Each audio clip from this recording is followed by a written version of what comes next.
Mountain Daylight Time.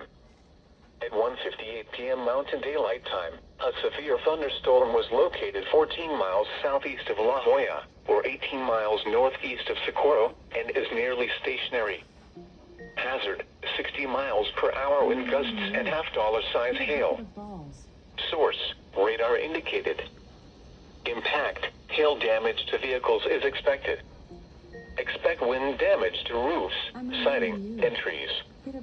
This severe thunderstorm will remain over mainly rural areas of central Socorro County. Move to an interior room on the lowest floor of a building. Large hail, damaging winds and continuous cloud-to-ground lightning are occurring with this storm. Move indoors immediately. Lighting is one of nature's leading killers. Remember, if you can hear thunder, you are close enough to be struck by lightning. Torrential rainfall is occurring with this storm, and may lead to flash flooding. Do not drive your vehicle through flooded roadways.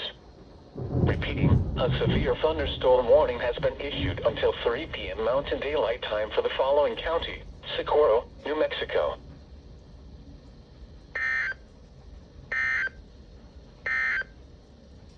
The National Weather Service in